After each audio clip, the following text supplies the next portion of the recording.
what is the most important civilizational achievement over the last 1,000 years, or let's say 100,000 years? Is it the art of Kandinsky, the invention of penicillin? What do you think is it?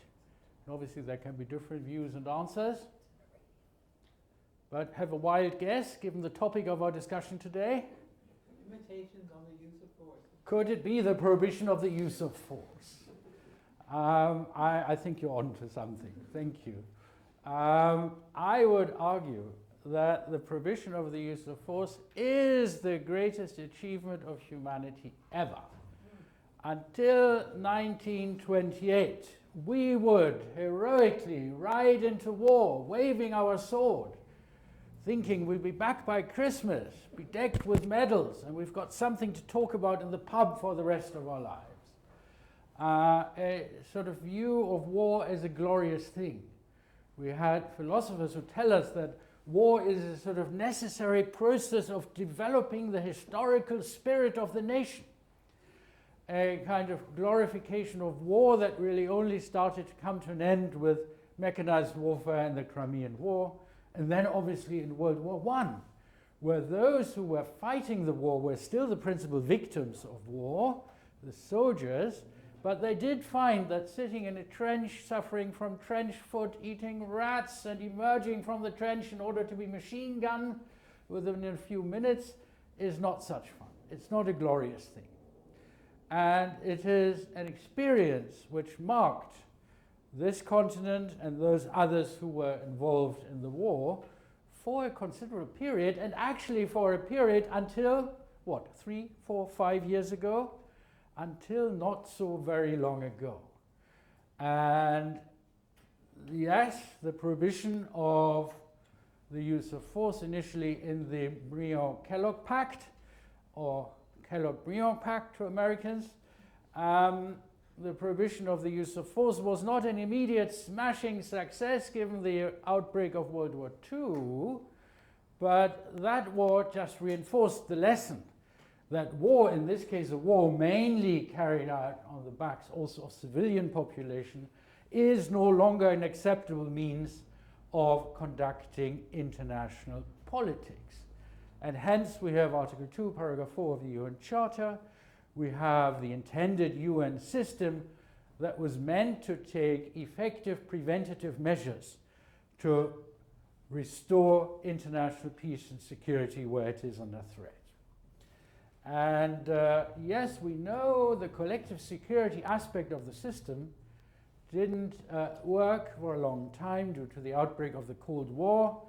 But those of us who have studied this area for a long time, we have you in the room as senior internationalists, we have Ralph and you will recall that during the Cold War years, if you had sat down with the Soviet international lawyers, with the exception maybe of one or two areas that on the use of force that were specific to the conflict between the two systems, Brezhnev Doctrine, we would have pretty much agreed at the end of the Cold War what the rules on the use of force actually are.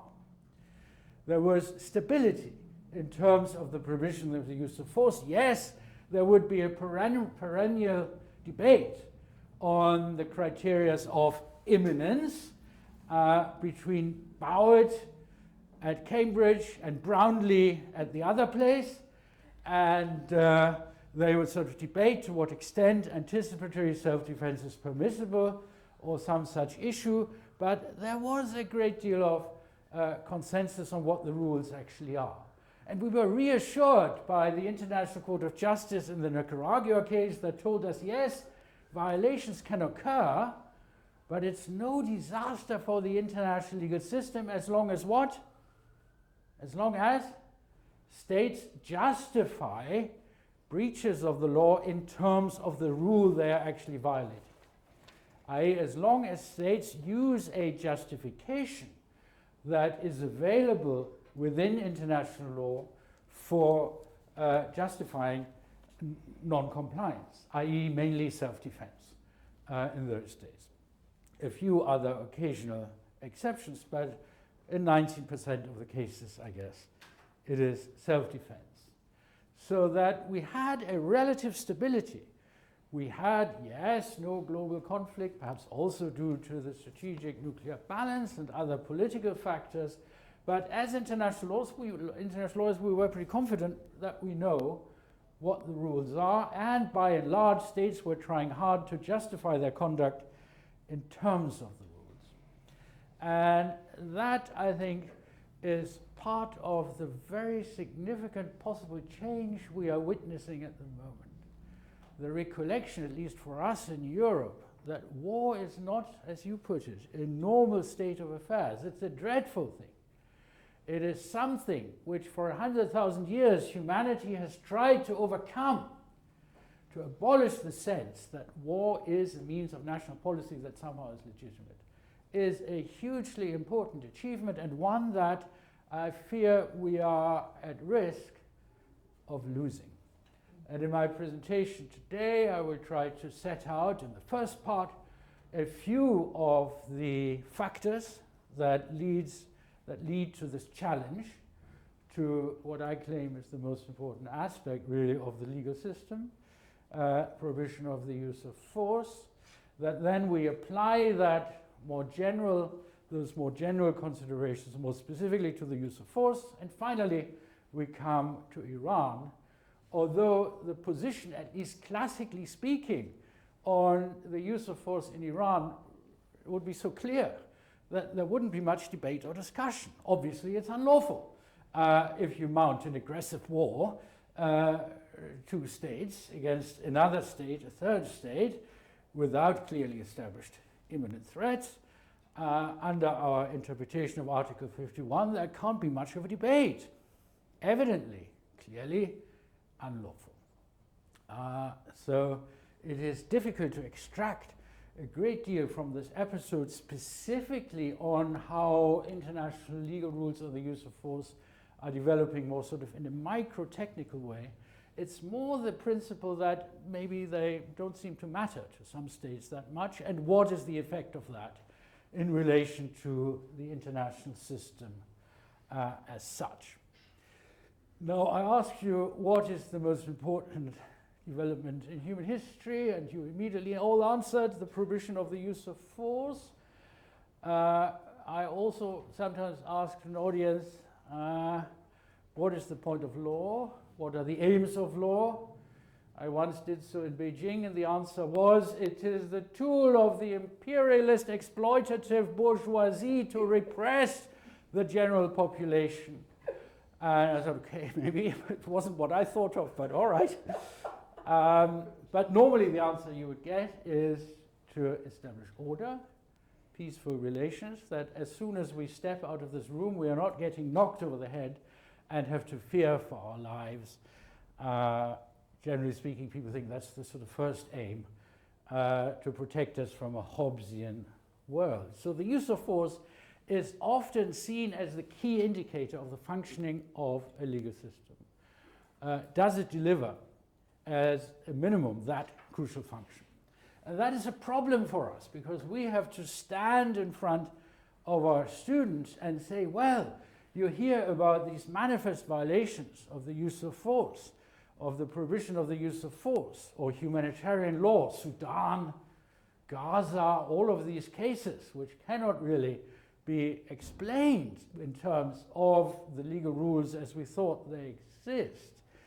That is sort of a crisis of credibility, not just for the use of force, but for the entire legal system. And if you are unlucky enough to be a professional international lawyer, what should you never do? Admit to that sad state of affairs in a pub, because immediately you will be blamed for all the wars and ills of the world, because our tools of international law have failed to stop all that. And then the traditional response was to point to the World Postal Union and say, oh, but you can send a letter from here to Argentina or somewhere else across many jurisdictions. Look how wonderfully the international system works. And it's all because of me, because of international law. And sadly, that argument is no longer quite so persuasive, given that we have seen so many dreadful examples of the use of force. So use of force is a sort of touchstone for the credibility of the legal system, which is a little bit unfair because obviously still, even in this present world, the use of force remains fairly rare, but the examples we've seen recently are so spectacular, stepping outside of the system so far that it is a dangerous moment. And of course, globally speaking, this comes at a time when there's the proposal that the international system is stepping away from one that is focused on multinational cooperation through international institutions to a restoration of hegemony, where we have the Donro doctrine: we run Latin America, you, the Russians, run your near abroad, including Ukraine and maybe some others, and over time we'll leave the Chinese to do what they have to do in their region, although at the moment the US is resisting that, and there may well be an emerging conflict there.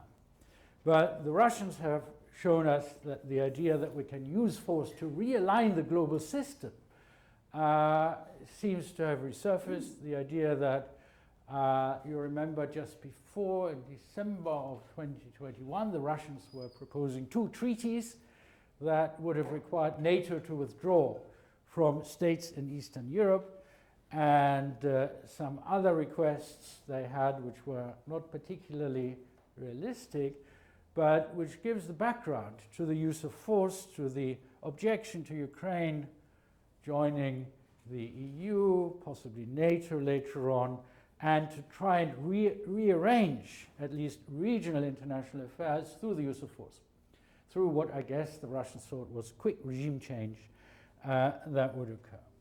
We've had the Donro doctrine formally expressed by the Americans, that Latin America is now their affair and they will govern it through the use of force. This is absolutely extraordinary.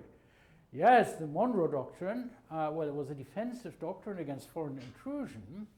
It wasn't really a doctrine that would have necessarily ensured that Latin American states hand the oil over to the United States or some other demand.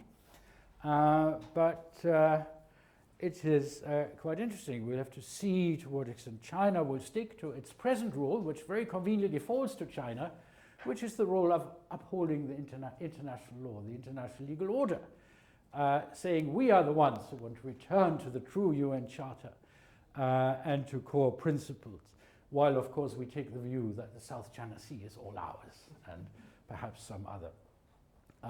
But at the moment, that is the rule that, with some credibility, seems to fall to them.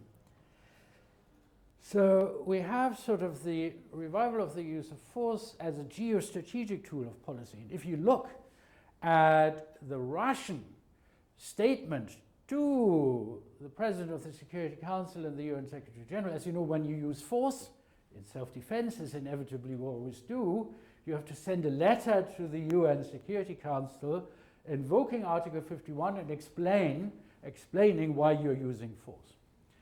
In the case of the Russian intervention, armed invasion of Ukraine, they didn't even do that. What did they do? They sent the 10-page speech of President Putin that outlines why Ukraine is a historic mistake.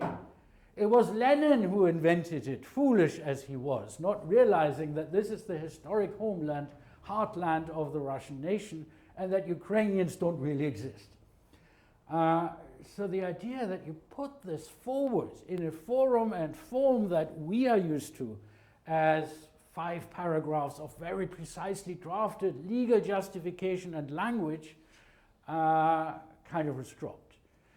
We have a similar phenomenon, Venezuela, the US, where they put forward arguments that aren't really legal justifications for the use of force on Venezuela, at least in the way that we would have recognized them in this context. The US argued, as you know, that this was not a use of force at all. It was a domestic law enforcement operations, and I think they brought 2 drug enforcement agents along, but of course President Trump proudly claimed that 150 aircraft were involved in this vast military operation that was so stunningly successful. So the argument that this was not a use of force, but it was those 2 drugs enforcement agents who captured Mr. Maduro, was, I think, not particularly persuasive. But just as the idea to say our domestic law authorizes us to capture the president of a foreign state, and therefore it must be lawful, because our law says so. International law didn't really play a significant role. And that, I think, is another factor, stepping out of us really being relevant in terms of, our finely crafted skills of putting forward justifications or denying them. Another sort of the background or surrounding factors is the asymmetry of military power. War works, at least for the powerful states. Can you believe it? At least until recently, the fatalities incurred by the US over the Iranian operation was, I think, 13 dead. If you see the NATO autumn maneuvers in peacetime, there may well be 5, 6, 7 accidental deaths in these peacetime maneuvers. Here we have a massive use of force, and one side has virtually no casualties. It is cost-free. Whereas the other side, Gaza, incurs tens of thousands of casualties. And in the majority, in that case, civilians. So the fact that there is no clear balance between the sacrifice made by the one or other side, partially due to technology available to the one but not the other, has significant consequences in terms of making war more plausible as a means of national politics. We can do it because our home audience may not complain a great deal because the costs may be limited. The Russians perhaps had a similar sense that that's what would happen in relation to Ukraine. It didn't quite, and that is perhaps another factor, the willingness, at least of them, in order to defend their status of being a leading global power with a vast military machinery to continue to persist years into the conflict with huge, huge costs to them, which, again, I think they thought they would be more like the Americans. Do it in half an hour and be done. You remember the helicopters that flew over Kiev on the day of the 24th of February of 2022. It was meant to be sort of that kind of thing. And it didn't quite turn out like that, but they have persisted, which is also interesting. So war, at least for the US, where it seems to work cheaply, or at least until Iran, it seemed to work quickly and reasonably without human cost to the US. The Russians have persisted, seems to be a tool again. And how can it be that at least the US, Russia, and actually now also some regional states are copying some of the justifications, which we'll discuss in a moment, justifications which to us as international lawyers seem to be stretched, seem to be not quite the right ones. They are now copying them. And this climate of instability is gradually penetrating. Let's say Pakistan, India recently, where we had unwilling and unable and other sort of newish inventions being invoked by one side against the other. But there's also a sense of double standards in the rest of the world. The idea that the West is not complying with what it is preaching to the rest of the world. Often we hear about Kosovo, where, as you know, I have my own views. Libya was the crucial episode, and I was in New York in the Security Council at the time, where the Russians feel betrayed that the Security Council had granted a mandate for what should have been essentially humanitarian use of force, which then turned into regime change. And since that point in time, the little Cold War emerged again in the UN Security Council. But the broader sense amongst the South that there is a double standard at work here. The mirroring, by the Russians at least, of what they think are Western abusive legal justifications when they took South Ossetia, Abkhazia, and South Ossetia through the use of force, Can you imagine the fun of the legal advisors of the Kremlin sitting in some basement, copying out what we said about Kosovo and having sort of Putin or Lavrov or some such person enunciate why this was entirely lawful?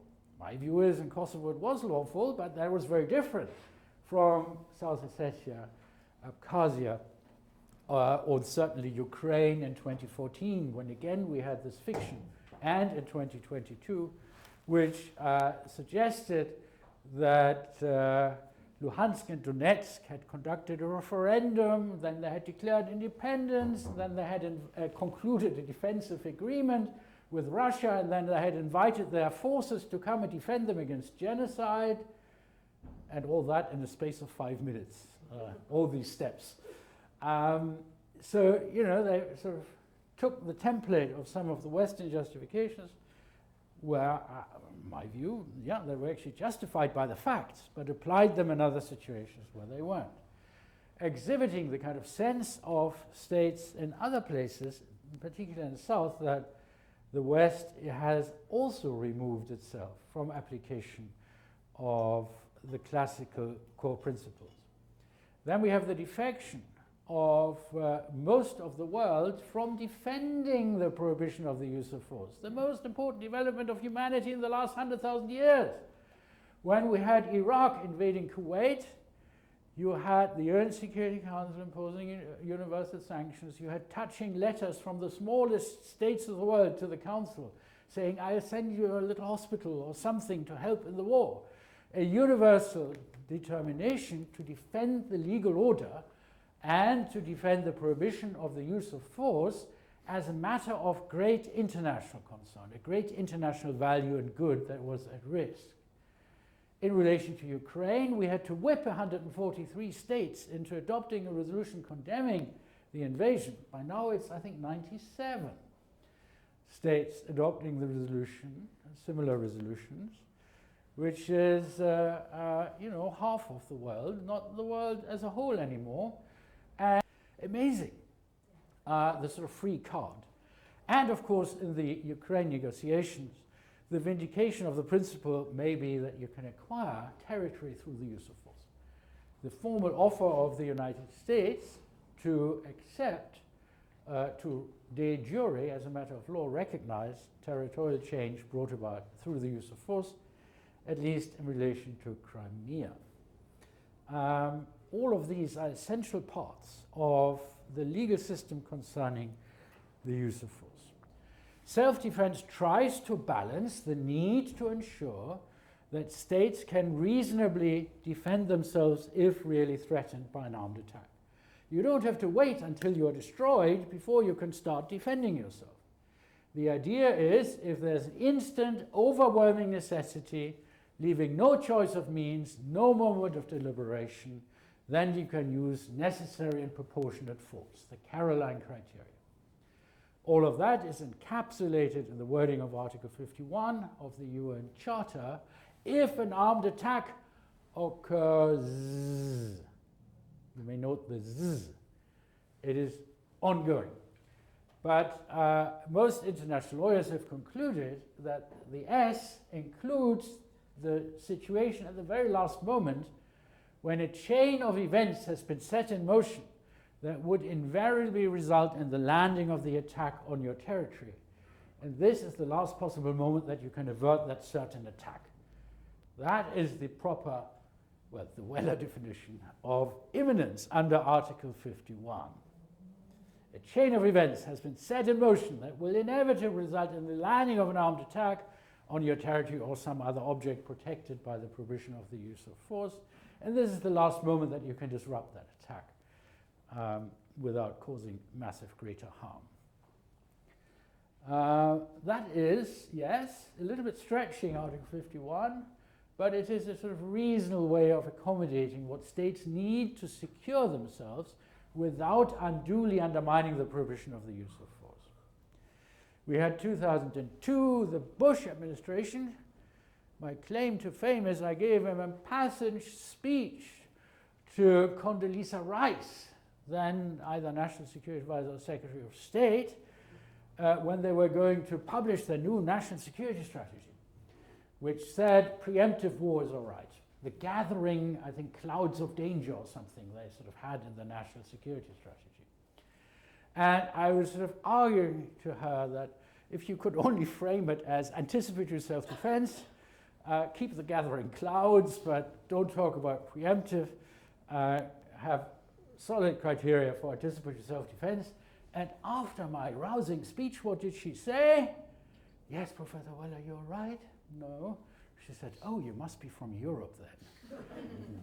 Okay, so I didn't succeed. It said preemptive self-defense in the national security strategy. But there had been a tendency and trend to expand from mainly the West, I have to admit, the criteria of self-defense, again, because we had the technology to use force a little bit to help our political aims along when it wasn't so much noticed. An example is the no-fly zone in southern Iraq, where Western states claimed a humanitarian mandate to exclude Iraqi aircraft, and to help protect the local Marsh Arab population by monitoring the situation from the air. And if you're allowed to monitor the situation from the air with your military aircraft, you must also be allowed to defend them, self-defense, plus humanitarian intervention. And initially, the argument was, if while we maintain the zone, we are illuminated by an Iraqi anti-air radar, that gives us just enough warning that we can strike that radar and secure our safety.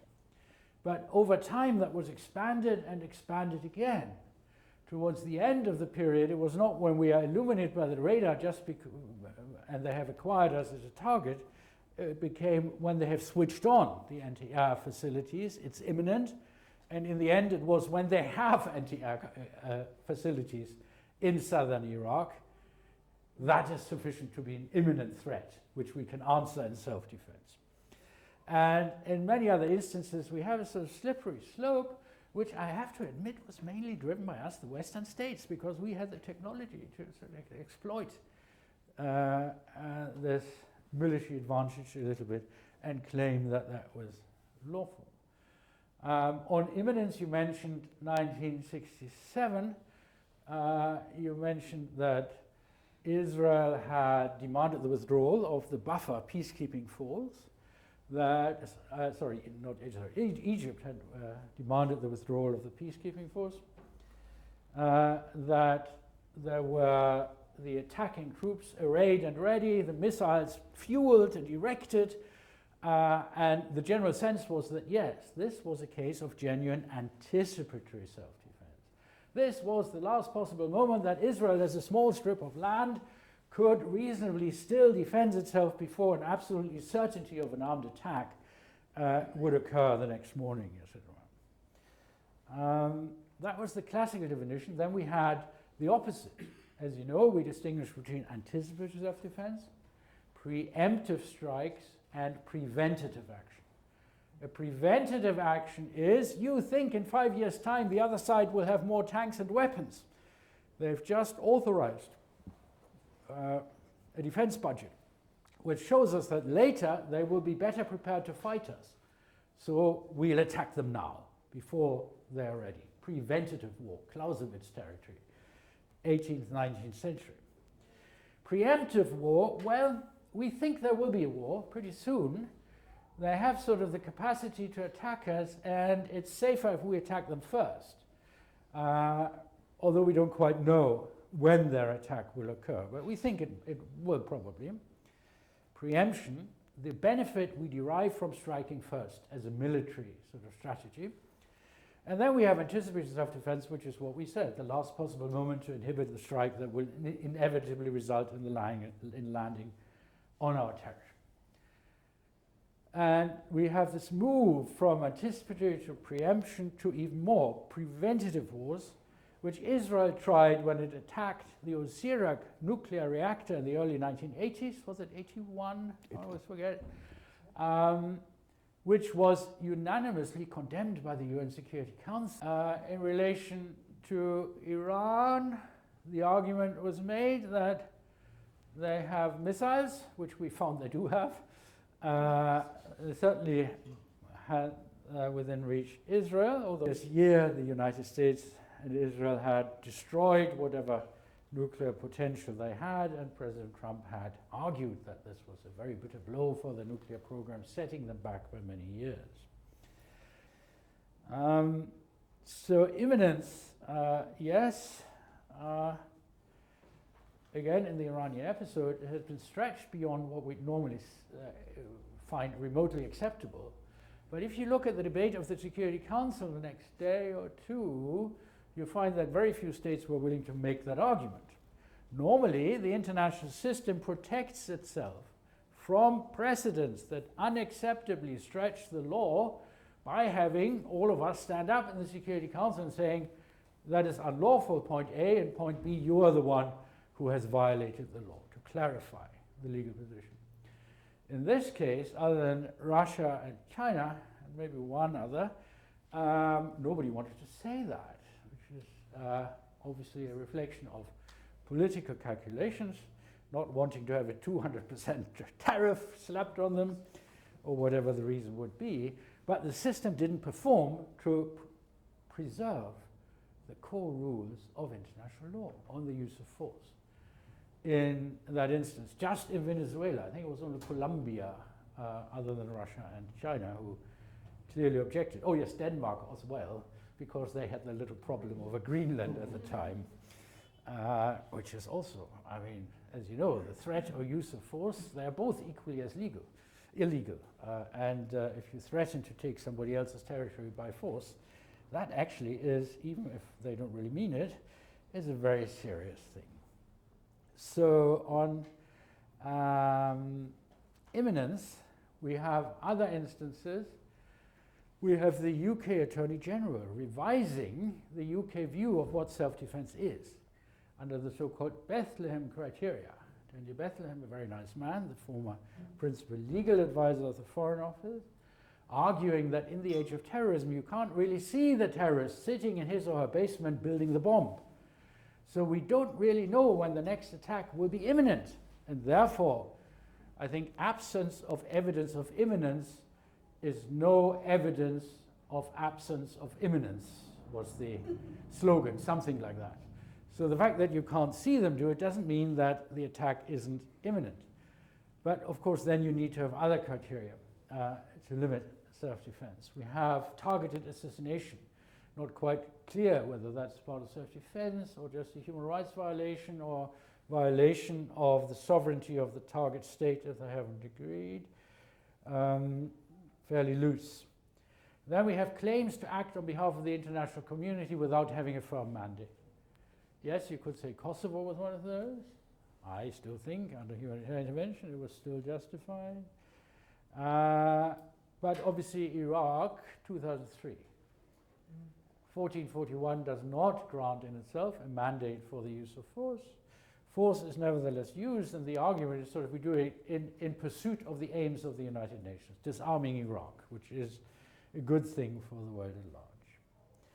A tendency to enforce UN demands, even if there is no forcible mandate. You know that the adoption of sanctions does not imply that there is authority to use military force. One is Article 41, the other is Article 42, and for the use of force you do need that extra Article 42 authorization, granting the power to use force. And a number of instances where that has been overturned, and very recently we have this odd justification of interdicting shipping on the high seas because it violates our domestic law, our sanctions, if there is no Universal Security Council sanction. And I have yet, although I'm sure I will discover, the actually international legal justification of doing so. There is a justification for stopping a ship on the high seas in order to confirm its nationality, but that doesn't mean that you can then seize it or do other things to it. And most other of the international standards like drugs enforcement are very, very limited as to what you can do to international shipping. So that's a new development that is occurring not just to enforce UN sanctions without a mandate to do so, but to enforce EU or US or other unilateral sanctions, which as international lawyers we find probably difficult to explain, and I think some governments even involved in this practice also find it difficult. New justifications, the war on terror, sort of the law doesn't apply because there's a constant war, and we sort of don't think that at least humanitarian law applies, but also law on the use of force, counter-strikes. The newly invented unwilling or unable justification, rather than saying self-defense, would address a situation where you have an armed movement sitting on someone else's territory. If there's an instant overwhelming necessity, leaving no choice of means and no moment of deliberation, so that they're going to attack you, what can you do? Use self-defense, strike them. But if you just say the other state is unwilling or unable to contain that force on its territory, we can use force at any time, that is far broader. Something which I certainly tend to oppose. And then we have the worst of them all, which is the failure to rely on justifications for the use of force at all. I mentioned the US practice recently, or President Putin in relation to Ukraine, where they bring forth all sorts of other justifications, but they are not really. The other issue you mentioned is this sort of ongoing low-level war, hybrid war, where you don't quite know whether you're at war or not. So they cut our undersea cables or do sort of other hostile things which are probably just below the threshold of the use of force. We had an example of that with the Salisbury attack, which is the use of a chemical agent against a former Russian agent who had defected to the West. The United Kingdom became so upset with Russian Secret Service operations on its territory. They determined that the use of this chemical weapon, I think, or chemical agent on the doorknob of these poor people was an attack. So the Foreign Office sort of thought about it hard and determined that otherwise I think it would be an intervention, but they now call this an attack, not an armed attack, not quite a self-defense. No, actually, I'm sorry, I have to correct myself. They didn't call it an attack, they called it a use of force. Article 2.4 is violated, but it's not yet at the level of an armed attack, which triggers self-defense. That was the point. They elevated what normally would be an act of intervention to a use of force, a violation of Article 2.4. But other than that, no significant answer has yet been found how to respond to these kind of low-level but persistent violations of territorial sovereignty that have some sort of element of the use of force possibly to it. On the other aspects, you said ceasefire. You remember the ceasefire that was concluded by the US because the US too didn't want to resume the bombing of Iran. You remember, bomb them back to the Stone Age and wipe out the Iranian civil. I mean, how can you say, to us, a different world. And Pakistan gave the sort of fig leaf for not going ahead and doing that by requesting the 2+1 sides to accept their ceasefire proposal. And it wasn't clear which version of the ceasefire proposal had accepted. The next step, which is the question of the blockade, the interdiction. Did somebody say earlier that the passage of warships through straits used for international navigation is unlawful? In peacetime, it would be entirely lawful. A coastal state has to accept that the right of transit passage applies to all ships, but I think it was you who mentioned in war, it's different. If you were to convoy with US protection, third-party ships, or certainly US ships, they suddenly become a legitimate target of war. You can engage them. That's why the Europeans want nothing to do with supporting the US in convoying ships, but if they do it separately, that might be a different matter, and they are preparing to do it separately, provided, though, there is a definite ceasefire. That leads us again to the question of who is a party to this war. Conflict spreads horizontally, and then we have Keir Starmer. What does he say? they developed this cunning idea that they are helping to defend the Gulf states, but only defensively. So we are helping to destroy missiles and drones that come from Iran, and as they enter Gulf airspace, we shoot them down. I think that's just about sort of arguable. Although, of course, that means the UK are involved in an armed conflict. They are party to an armed conflict. Although you then have to sort of start stretching it a bit, you would argue it's not the same armed conflict as the one between Iran, Israel, and the US. It's a different armed conflict between just Iran and the Gulf states. And therefore, for instance, our shipping remains neutral shipping. The other argument, the same, the Gulf states have been attacked by Iran. They are in an armed conflict with Iran, but nevertheless, the UN Security Council, in what I imagine is very cunning US drafting, adopts a resolution saying that the Gulf states are not party to hostilities. Not necessarily a technical term, but meaning, although they have been attacked, we cannot allow Iran, by attacking these states, to render them party to the conflict, and therefore exposing them to legitimate acts of warfare like a blockade by Iran of their commercial shipping. Actually, good idea in a way, but difficult to explain legally. But some good work done. And then we have the UK changing its mind and saying, yes, Mr. Trump, we're afraid of you. You can use your aircraft from our UK bases, including Diego Garcia, provided, and they will obviously use being bombers, they are used to bomb places in Iran, but they will only be allowed to bomb missile and drone installations that specifically attack the Gulf states. Again, if you are the operator of a missile or drone installation sitting there and a US bomber comes at you, are you going to be sure that you are being targeted because you are maybe hitting the Gulf state or maybe Israel, let's say? In practice, perhaps difficult to maintain, but so Iran was expecting that if we lift our side of the blockade, the US will lift their side of the blockade. A blockade in the formal sense is an act of war. It's an Article 42, use of force. So to maintain the blockade is actually to continue the hostilities even during the supposed ceasefire. So there was a sort of logic to the Iranian position to say, well, while you maintain the blockade, we maintain our regime of passage through the strait, where a few can pass, and a few can pass if they pay us vast amounts, and the rest can't pass. Again, quite interesting to see the response of third states, like Chinese oil being captured.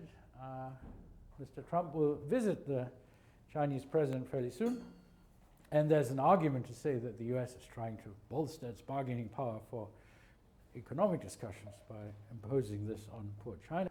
So I think I'll just conclude, even if I haven't done all your seven points, but I've done pretty well to remember 3, as I promised. So this is a period of change in the international system. It is a period of much worse change than we have seen when the end of the global order was prophesied to us, let's say in 2003 after Iran.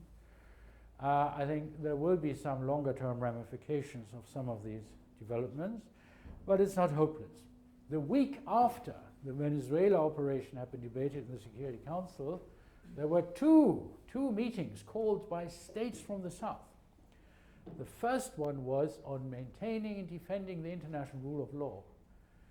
And I do tell a lie, but I think 103 states or something tried to speak, and they only could speak for 3 minutes or something. Everybody wanted to defend what we are talking about here, the rule of law. The next 2 days later or so, there was another special session of, after all, the UN Security Council, not the General Assembly, under the heading Defending the Sanctity of Treaties, sort of 19th century. You remember the German Kaiser was meant to be tried for violating the sanctity of treaties after Germany launched World War I. And again, a large number of states from the South. So we in the North should have the courage to work with those states which is actually 99% of all states, even if they are not the great powers, to come together, review the international legal system, legal order, including its core rules, and to re-emphasize the rules we want to defend.